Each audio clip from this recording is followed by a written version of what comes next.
All right. We return. I want to address the issue surrounding how other nations are accepting of where we are currently at with relation to this spying. Germany has been trying to tell their people that they were unaware of the U.S. surveillance activities that are going on around the world, not just, by the way, here in the United States of America. In other words, what's happening here with this NSA surveillance is clearly not limited to the United States.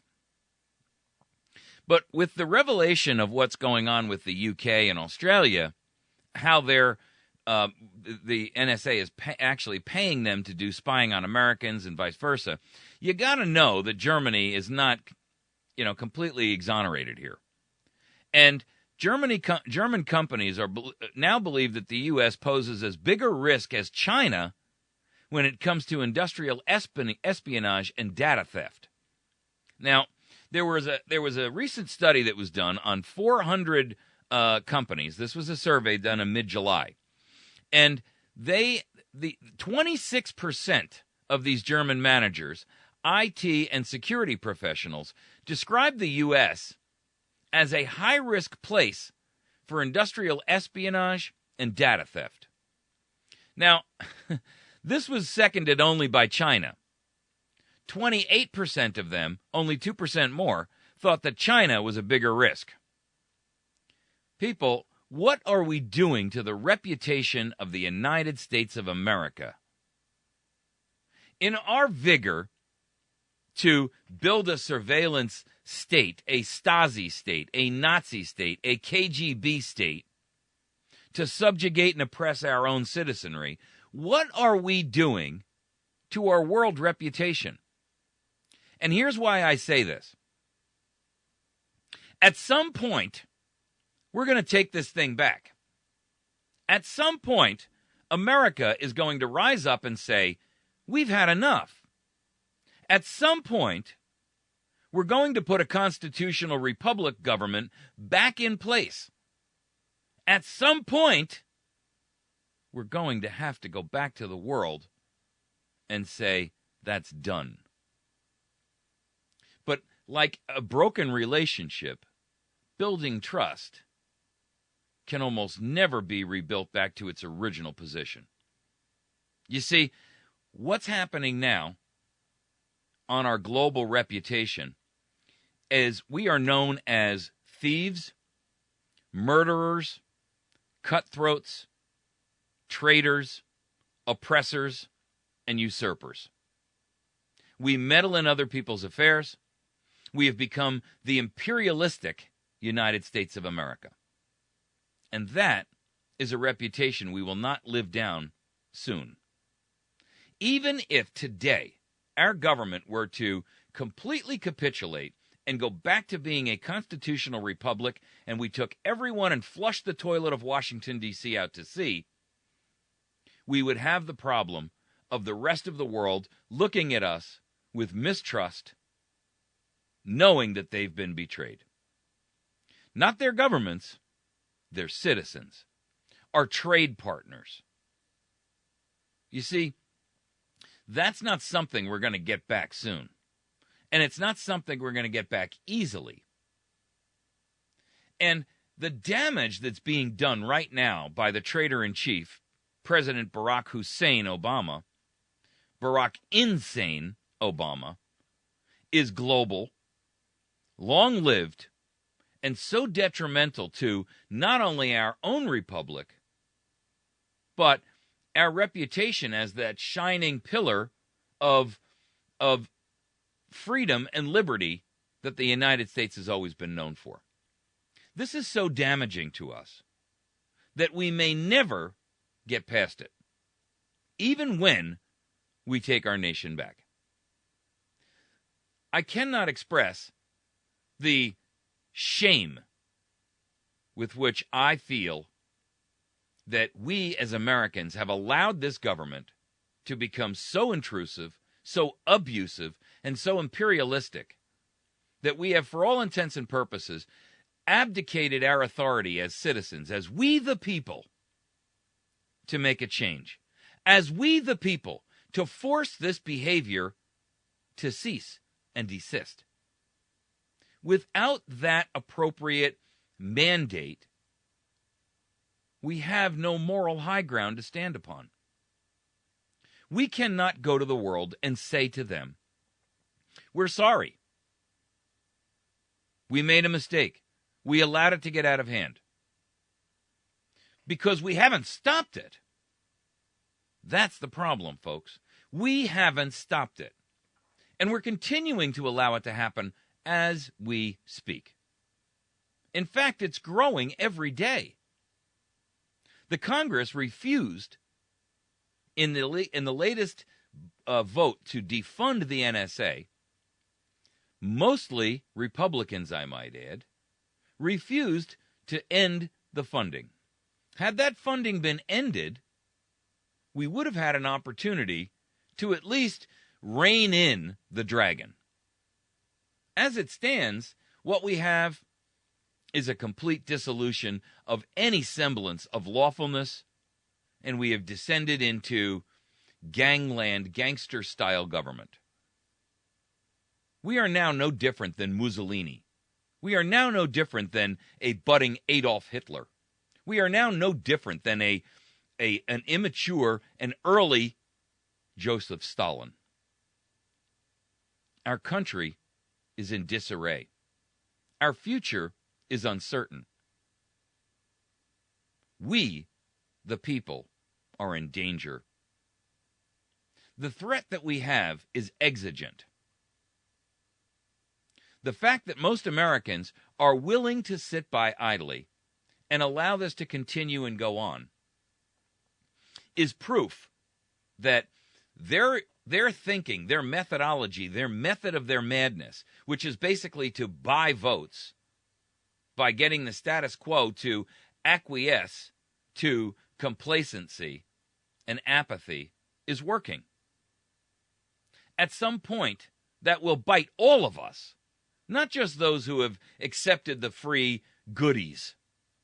Those people are selling our birthright for a bowl of soup. Once we achieve the lowest common denominator, we are finished. The United States of America will be done.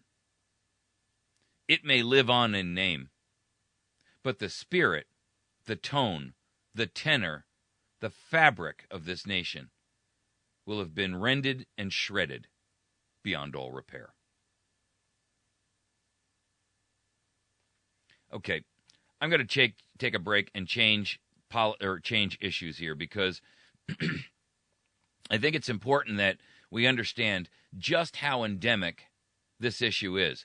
And I want you to understand the thinking of the left, because those who are critical thinkers recognize and understand that what we're living with now, what we're dealing with now, is a left policy that is so dangerous to us that they are trying to explain, as an example, the financial, moral, ethical, cultural collapse of Detroit as a collapse not based upon their own failure and based upon progressive policy, which is ultimately will be the end result of all of America.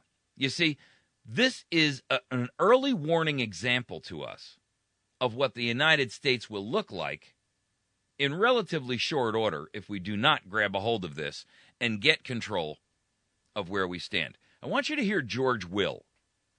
He was on a ABC This Week discussion, and he's describing the bankrupt city of Detroit. And he references the fact that Detroit is now roamed by feral dogs and has fallen into cultural collapse. And listen to how his detractors try to defend the indefensible. It's really, truly amazing, because these people are sitting there recognizing that, for all intents and purposes, Detroit has completely ceased to exist as a city-state, and yet they want to try to defend how it arrived there.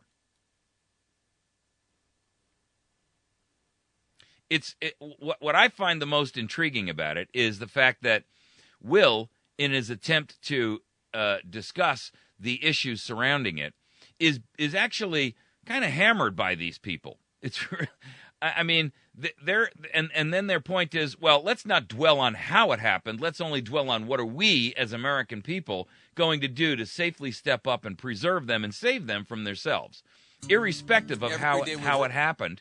Let's talk about how we're going to get past it. But what they don't want to acknowledge is we can't get past it unless we actually figure out how we arrived there. You see, what they want to do is cure the sniffles when the problem is a virus or a bacterium that lives inside.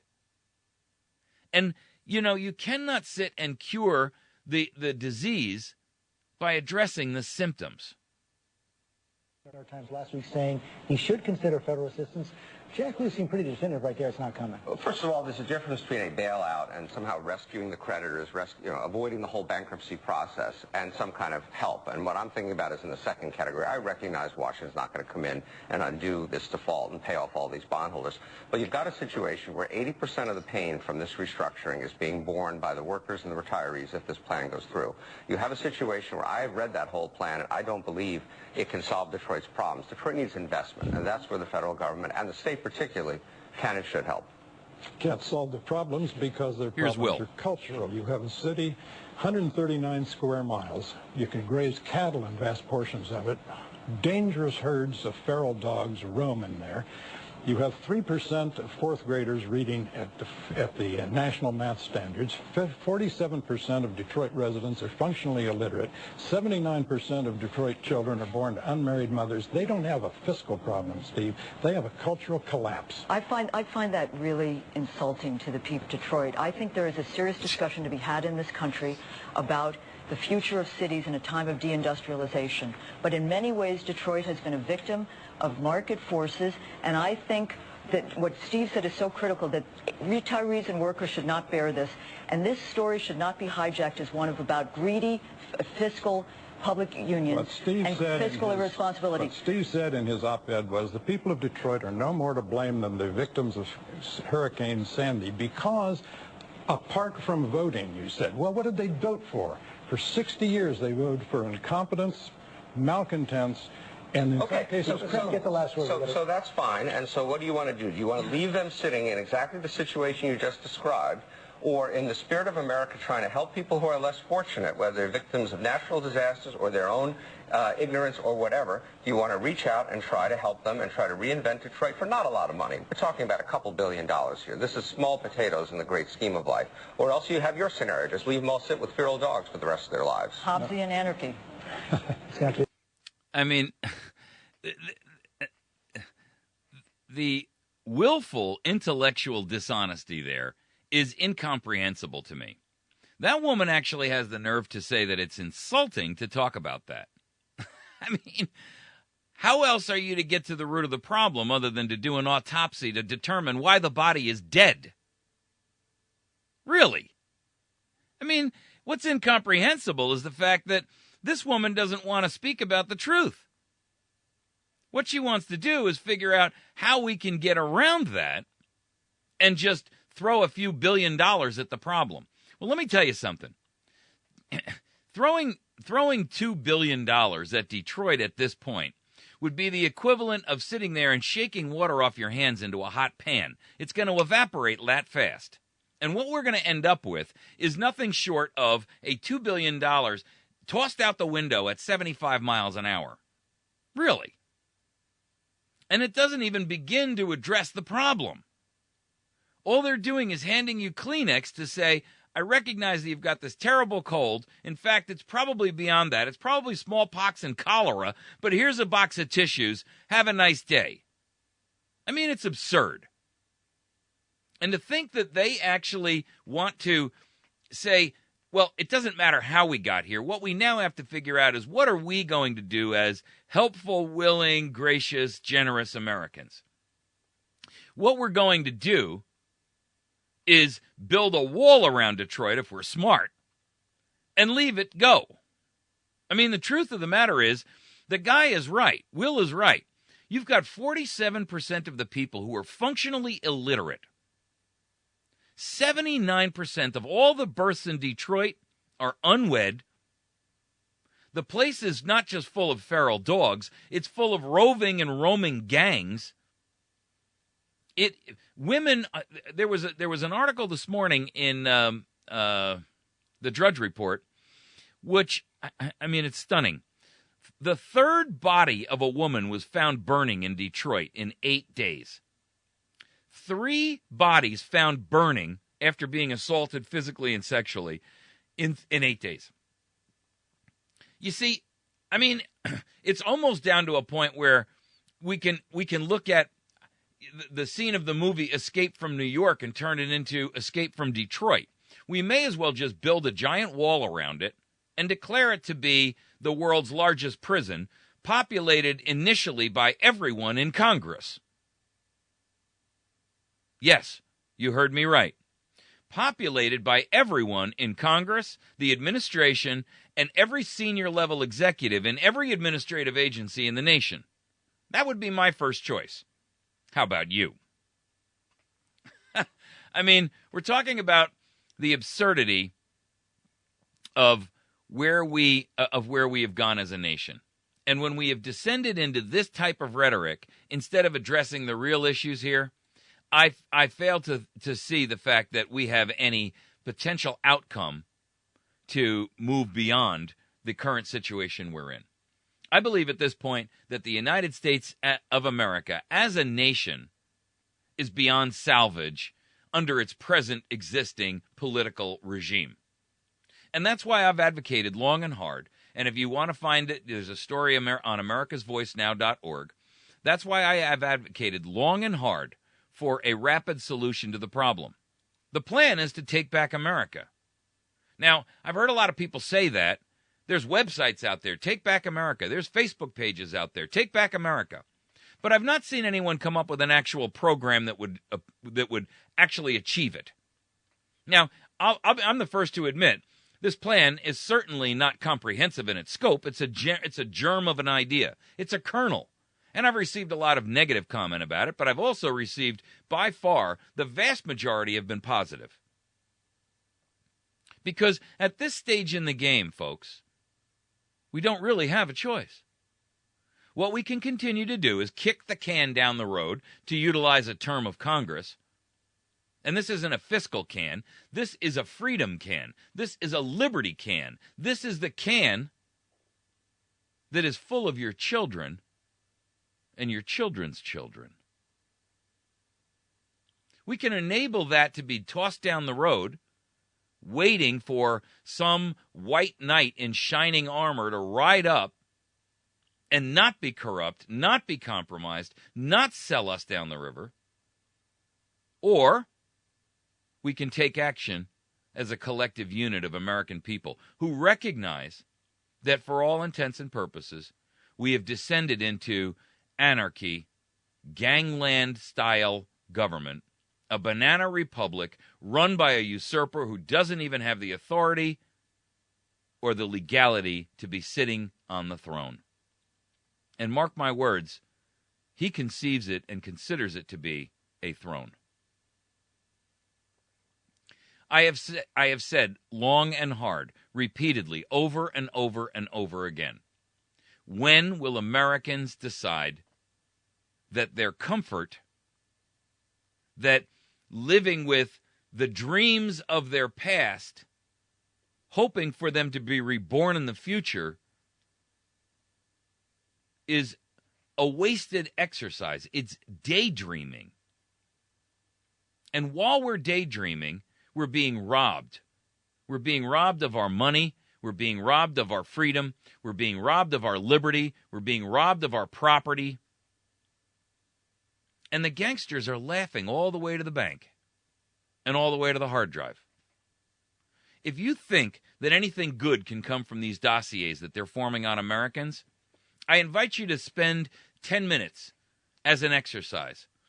Take a yellow legal pad. Mark a cross across the top of it and a line down the middle. And on the one side, write pro, and on the other side, write con. What are the pros to dossiers on Americans? And what are the cons? I submit that you're going to find that there will not be one thing that you can honestly place on the left side column under pro. Not one. Because you're entitled to your privacy on your medical care, your financial transactions, your phone calls, your emails, your interactions, your social interactions, your interactions with your family, your friends, your business associates. No government has a right to listen and to monitor to every word, thought, and feeling that you have. And if you can find a pro in all of that, I applaud you. In fact, I invite you to email me to mike@americasvoicenow.org. Please do. I'm asking you to. If you find me one plausible reason, and it needs to be more than just a one-sentence thing, I need a reason and an explanation for it. I'll be more than happy to bring you on here, and I'll interview you on the air, and we can discuss it. Secondarily, I'll pick it up. If you can convince me, I'll pick it up and I'll ride the horse with you. But I don't think you'll be able to. Because I've thought long and hard about it, and I can't find one valuable asset that will come from that, much less a list of valuable assets that might outweigh the negatives. And when you're doing an analysis of the value or the benefit of a function or a feature, you have to weigh the pros and the cons. And if the pros outweigh the cons, then you have a legitimate case to move forward. But if the cons outweigh the pros, then there's only one reason why that would move forward. Someone is getting something they're not entitled to. And in this case, that someone is government. Everyone in it, not just Obama, not just Boehner, not just McCain, not just Flake, not just Lindsey Graham, who is a flake, not just Schumer, not just Pelosi. Everyone, these administrative agencies that exist in the thousands, they're all getting theirs. The problem is that this is like Wall Street. They can't have it if you don't lose it. There's a finite amount of chips on the table. And they can't get more unless they take it from you. That, America, is the true tragedy of what's happening. And I invite you, in fact, I beg you to look beyond where we are now. Envision the future. You don't have to even look far ahead. 6 months, 12 months, 18 months, 24 months. And tell me what we need to do. Because I do not see a political solution here. Okay, a couple of things I want to remind you about. One, there's going to be an organizational meeting for the Property Rights Coalition down in Mammoth Spring and Thayer, and that's going to take place, I believe, on Monday. And so make sure that this is the Common Sense Property Rights Coalition. They'll be meeting on August 12th. That's a Monday at 6 p.m. at the Spring Dipper Ice Cream location in Mammoth Springs.